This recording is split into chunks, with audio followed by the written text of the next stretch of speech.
come into our cozy living room here.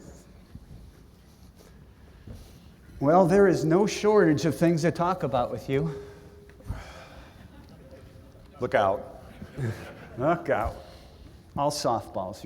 Your people took out all the tough ones. Good morning, everybody. It's an honor to be with you.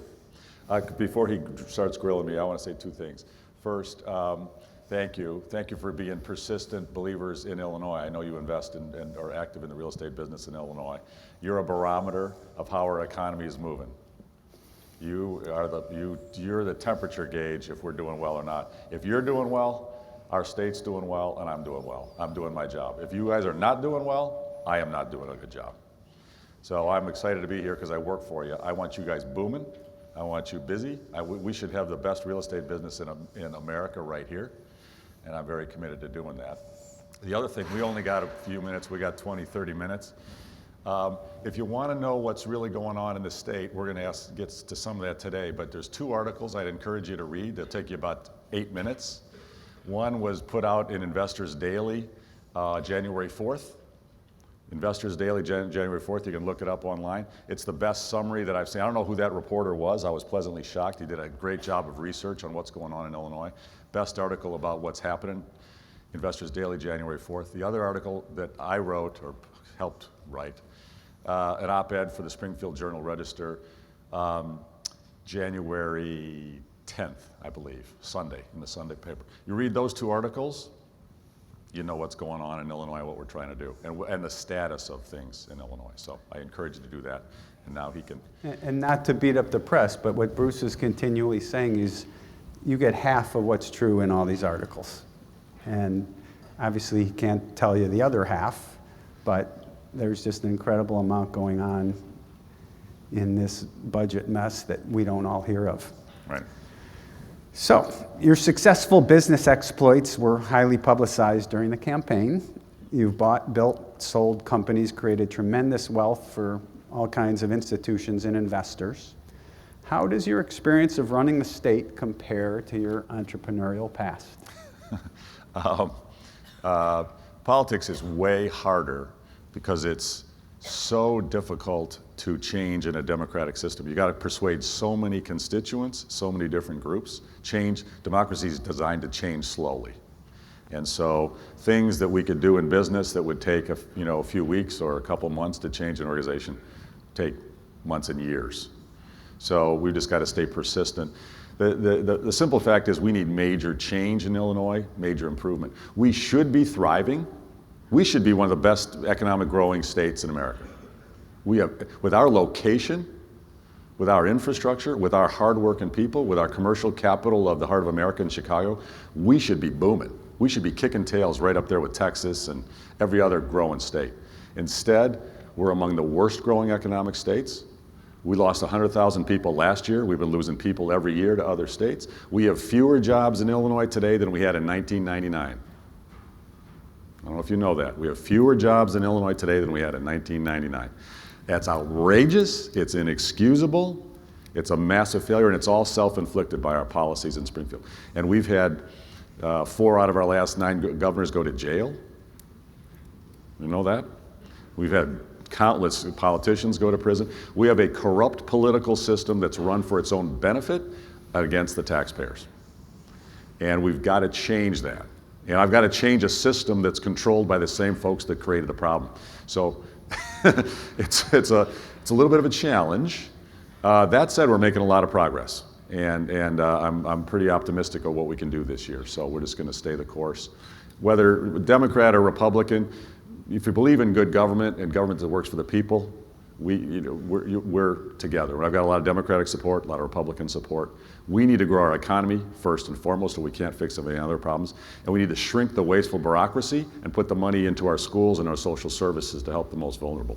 It's our bureaucracy that has to shrink, and that's what our agenda is about. Get the power back to the people and away from the special interests and the politicians inside the bureaucracy. That's the whole focus of our efforts. Share some of the things of waste that you came upon early in your days. Yeah, it's however bad you guys are all in business, or most of you, however bad you think government is, it's worse. It's amazing. So now I've tried to go into every department. I started my first week in office, and I go in and say hi. First, one of the most stunning things, in virtually every department, somebody will stand up and say, "Gosh, Governor, good to see you. I've worked for state government for 27 years. I've never seen a governor. I've worked for state government for 35 years. I've never met a governor. Nobody's ever come to talk to us." Hello? I mean, you know what I say? You think you work for me, you kind of do, but I work for you. My job is to help you do your job better, and I want to listen to how your job's going and understand what the challenges and the problems are. Nobody's doing that. Let me be clear. Nobody's been in charge inside the government. Our government is not managed and it's not led. And the insiders in the system and the union bosses and the patronage workers who are there for working for some politician on their political agenda are running the system. And I brought in people from around the state. I brought in the former governor of Hawaii to help run. I brought in the COO for the state of Georgia to help run. Somebody who ran Iowa, somebody who ran Indiana, somebody who's run Florida. I've brought together some of the most brilliant government people along with business people in America to run the government. Every one of them has come up to me and said, "Gosh, Governor, on our state, we don't do what's here. We've never seen a government that's run for political purposes rather than service to the people. Our government is a political tool. It's not a service engine to provide value to taxpayers or to the service recipients." It's appalling. I'll give you one quick example. I went into one department, I won't name it in here because you never know who's recording, but one department, and there were 200 people sitting at desks and paper files going across their desks, application forms in paper. And I said, wow, I heard they invented a computer a couple of years ago. We could actually maybe digitize this. And they said, well, you know, we're not sure. And I said, well, let's take a look. Within 2 days, they came back and said, we could spend $500,000 putting in a computer system in this department. We could save $7 million a year. And you know what? The special interest groups in the government union doesn't like that, because that means maybe there aren't as many people working in the government anymore. And that's culture endemic in the system. The system resistant to change or resistant to efficiency and effectiveness because it's an employment service for inside the government rather than to work for you and get value for your tax dollars. That culture we've got to change. What have you been able to do? Well, so far we've been able to, just through our administrative, we brought in some of the best people, and I brought in Democrats, Republicans, I don't care. Anybody with integrity and talent and the expertise, I want them. And so we've been a big recruiting effort. I don't care whether you're Democrat or Republican. I want somebody who can get things done. So we got great department heads, and we've been able to take out over $700 million of operating costs out of the government so far, just from management practices, and that's the tip of the iceberg. We can do a lot. Unfortunately, a lot is restricted by the government union contract and also by the legislature. The legislature tries to micromanage what goes on inside the administration, so we're going to need legislation. But we've been able to cut costs. We have agreed on new union contracts with 17 of our unions. We are, by the way, the most unionized state government in America, by far. We have 94% unionization, and in some departments we have 98% unionization. We don't have management. The supervisors are in the union. It's what happened, and so they set the schedule to maximize overtime. And the overtime goes in the pension calculation. The system is rigged. And how it got there, it's decades of bad management and conflict of interest, because I'm the first governor in Illinois history not to take money from the government unions. Every other governor takes the money. It's my scratch your back, you scratch my back, and we'll all do well. Who doesn't do well is taxpayers, small business owners, homeowners, school children. That's who does not do well. The insiders and the politicians and the unions, boy, they do great. They're all really happy with their deal. Well, I'm changing that. So I said we've agreed on new contracts with 17 of the unions, and just service time for pay raises, all merit pay, and I'll give you a percentage of every dollar you save for taxpayers. Come up with an idea to save taxpayer money, I'll give you a percentage. A lot of the people go, yeah. And then a whole bunch of the guy goes, oh, no, no, no, we don't do that. And the union bosses hate that. They don't want to do that. They don't want to incentivize that behavior. They don't want to reward hard work or productivity. They want the seniority system. So we are at loggerheads with the biggest union, the one that's had its way for decades. And I hope we can work it out, but most of the other unions, we've worked it out, and we're just asking that the big union do the same thing all the other unions did. We worked it out with the Teamsters and everybody else. Well, hopefully we'll get there, but that's one of the big challenges right now. So speaking of challenging unions and individuals, you said you kind of liked Michael Madigan. I get along fine with Madigan. Really? Yeah, so the media, half the stuff you read in the press is baloney. Now, I can't always tell you which half, but you know, it's baloney. And I don't have any this is not personal hatred or animosity. I sent him a book for Christmas during the campaign. You know, Tip and the Gipper, the book about Ronald Reagan and how he worked with Tip O'Neill. I'll work with anybody. I want to solve problems. I work for everybody in the state. I work for Democrats, Republicans, Independents. I don't care. And if my wife's a big Democrat, I love her anyway. You know, nobody's perfect. This isn't a personal animosity thing. This is good government. This is getting the government working for the people again. And Madigan, so I was encouraged to run for governor. I've never run for office. I didn't even run for student council in high school. So, I mean, this is all new for me. I was encouraged to run for governor 7 years ago. My wife vetoed it because we still had kids at home, and you know how this is hard on the family. Oh my goodness. I figured, well, if I'm going to think about running for governor, I better know who I'm dealing with. So I worked hard to get to know Speaker Madigan. Lunch, breakfast, dinner, played golf, going out with the spouses. I know him very well. We spent a lot of time. He's funny. This act he puts on, extreme, that's baloney. That's acting. And people say, oh, he has an apple for lunch. No, he doesn't. He doesn't drink, he doesn't eat, that's baloney. He likes wine and we have steak and he's smart, he's disciplined, he works incredibly hard. But he's ruining everything you're trying to do. He's created, that's a good summary. He's created an empire. I personally think it's an unethical empire in government. Government has become his business. He's become a multi-millionaire from government. I think it's wrong. I have two issues with him, two real issues. One is I think his law firm practice is a conflict of interest with taxpayers, and it's corrupt. His law firm, he raises taxes in his day job and then gets a percentage of the reduction on the side, and he controls Berrios in the assessor's office. That is wrong. That is corrupt. Number two, he's power for power's sake and making money from power. He thinks about the elections, not policy. That's just a fact. And this is how you talk about someone you like. You can separate personal, feelings or relationship from the hardcore. I have a job to do. Nobody's going to stand in the way of me doing my job. I work for you. And he and I are mirror images from each other. Total opposite. He's about the politics and making money from power. And I'm about working for you. I'm goody two-shoes. I am. I don't take a salary or a pension. And it's cost me tens of millions of dollars, but I love Illinois, and I'm a give-back guy. You know what? I've made a ton, and I believe, as the philosophy says, to whom much has been given, from whom much is expected in return. And I told my 6 kids, they're not in the lucky club, and you're going to, they're not getting a big inheritance. My grandfather lived in a little double-wide trailer, and he taught me 3 things: hard work, great education, and you give back in your community. And we're giving away all our money. My kids are like, whoa, well, 4 of them were great with that. 2 of them were like, that's not how the so-and-sos do it. How come we?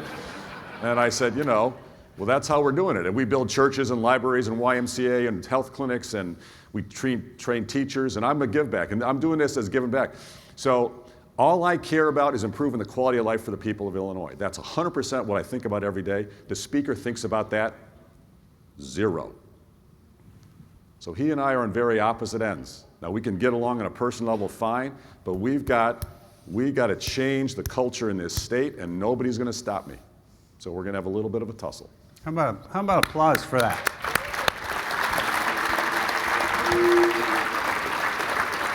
So, Bruce, the state of Illinois has lost dozens and dozens of companies in recent years. You talked about the Texas ad campaign to steal our companies, and last week we read all kinds of gibberish about GE.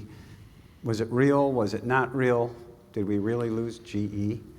We did lose GE. GE, I think we were either the number one or we're at the very top. The Chicago metro area is where GE would like to be. Most corporations would love to be around Chicago. O'Hare Airport is a stunning asset, incredible asset. The diversity here, the workforce here, the infrastructure here, the location here, the culture and the quality of life around Chicago, A+. And you look at the mix of businesses and the diversity of our economy, A+. But as the folks at GE, and I worked hard to try to get GE here. I'm working hard right now to recruit a lot of companies here. And they wanted to come. And I worked with the mayor. The mayor was trying to get them here. But in the end, how do you go from one failed state to another? Connecticut and New Jersey, New York, they're just a few years ahead of Illinois. They have brutally high property taxes. We're tied with New Jersey, and I don't want to be tied with New Jersey on anything, but we're tied with New Jersey for the highest property taxes in America. Highest property taxes in America, it's ridiculous. And they already have the highest income tax and a graduated income tax. And that's what a lot of my Madigan and the other guys are pushing me to do. Just raise the income tax or do a graduated income tax, Governor. That will solve our problems. Let's be clear, that will solve nothing. Solve nothing. New Jersey already has a huge income tax, graduated, already has high property tax, high sales tax. They're a high income state. They have the umbrella of hiding under New York, so they can get away with a lot of that. And you know what? They can't fund their pensions. It doesn't solve the problem. And GE said, they said to me, if you would get some of your agenda done to show there's a balance of power between taxpayers and the insiders in government and the government unions, we'll come. Or they didn't make a promise, but they were, like, hey, and we'll wait to make our decision. In the end, they ran out of time. And I thought we'd get a deal done by January 1st, and we didn't, so. A budget deal. Yeah, a grand bargain. See, we've got to get a grand bargain for reforms along with a balanced budget. We haven't had I can't find a time when we've had a balanced budget. Bruce, we haven't had a balanced budget. Some people will say that Madigan's just trying to wear you out and get to the point where you have to just give in. Yeah, that's true. That's true. So I've looked for a balanced budget in Illinois. I can't find it. What we've done is we play accounting gimmicks and then we kick the cans on pension payments. We just don't pay the pensions. We give them, in exchange for campaign cash, the politicians make promises to the union and then they don't fund it. And that's going on in Chicago and that's gone in the state. We got to stop all that. Do you mind talking about Rahm a little bit? Okay.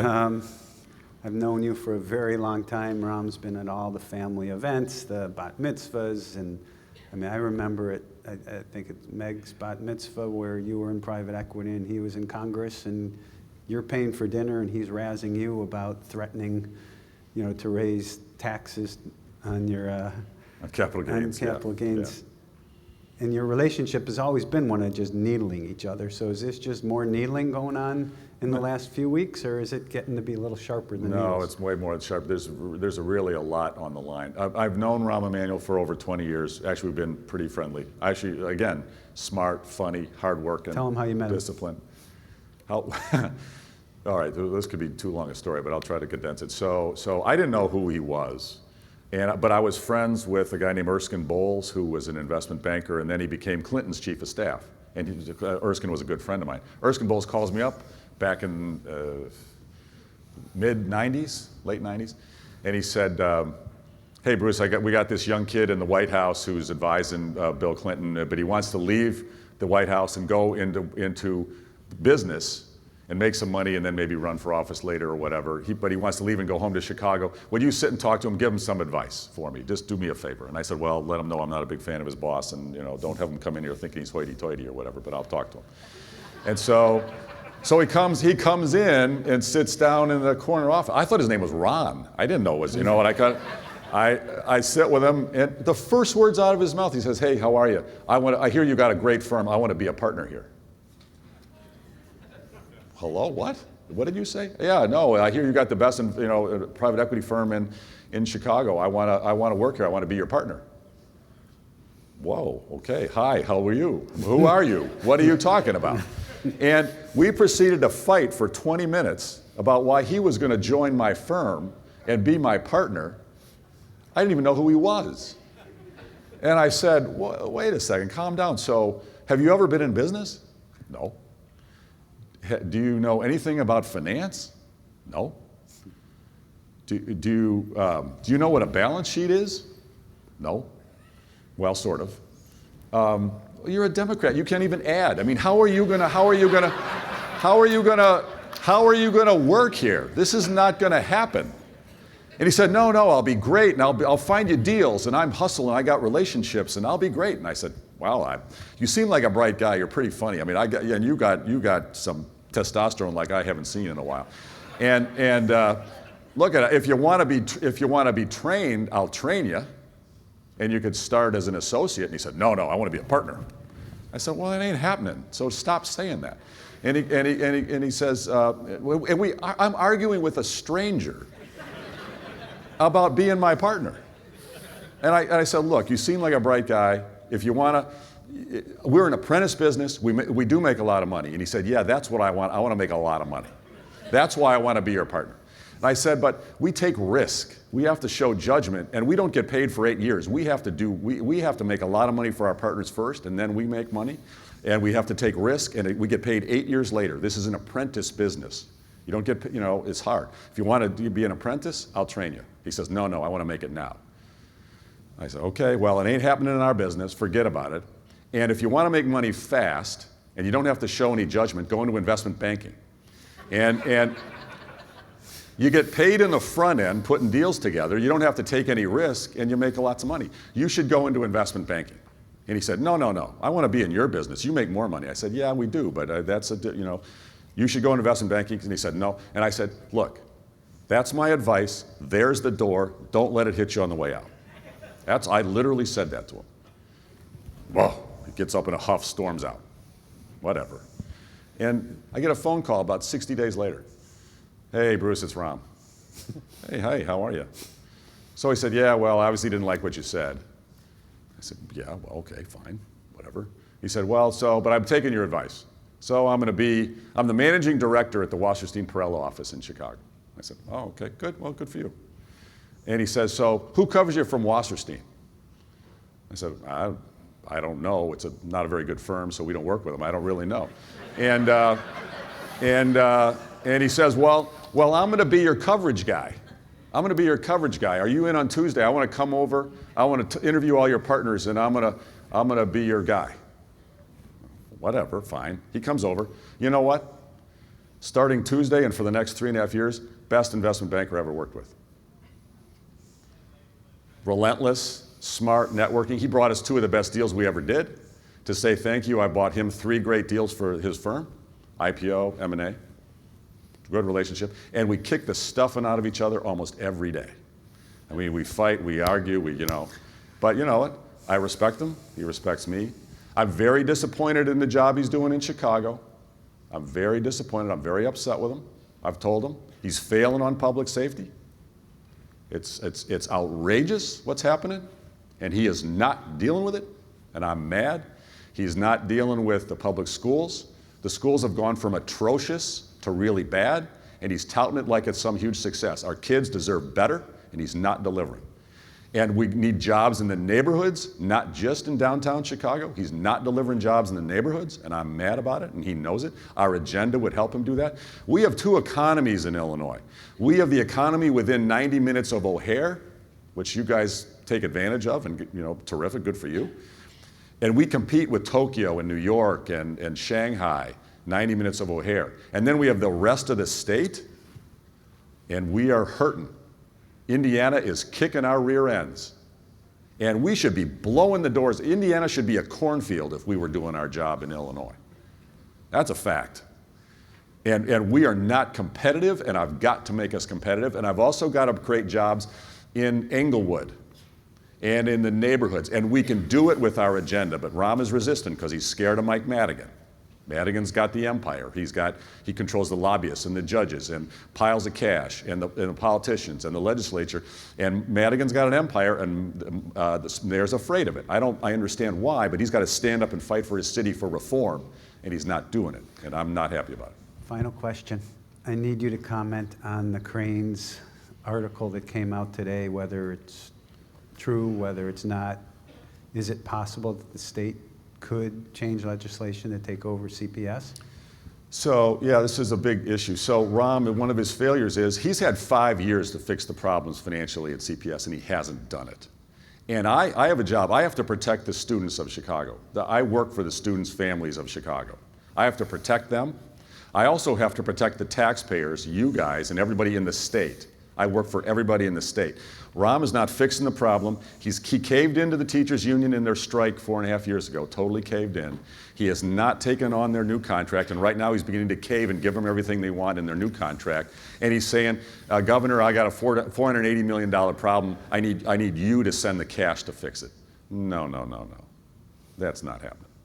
And so one of the things we're evaluating is, here's a short summary. This gives a sense for what's going on. Chicago always has a different deal. Chicago gets a special deal out of Springfield from going back from Madigan, always, and that's what I got to break that. Chicago should be treated like everybody else. There's been a long time law in Illinois that when a school district is in financial trouble, not making payroll, borrowing against future taxes, doing bad financial stuff like CPS is now, that the state can take over the school district, redo its finances, and get it on stable footing. But that law got passed years ago, and it's been done for 7 school districts around the state over the years.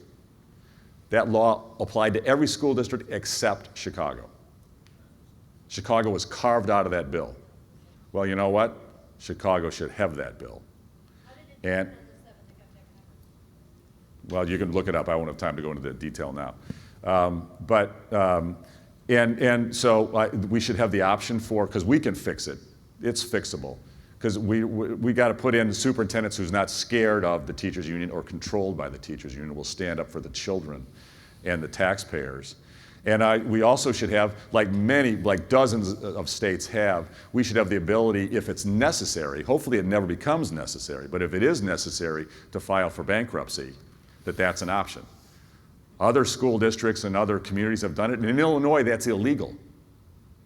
Because the unions they want you, whatever their deal is, you pay for it no matter what.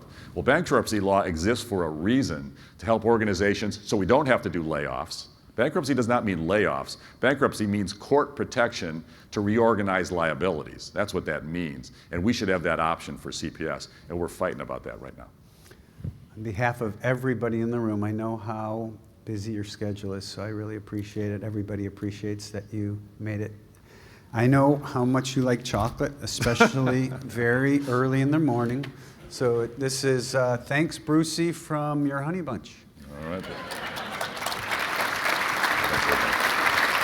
Thank you, buddy. Thanks, buddy. Thank you. Thank you very much.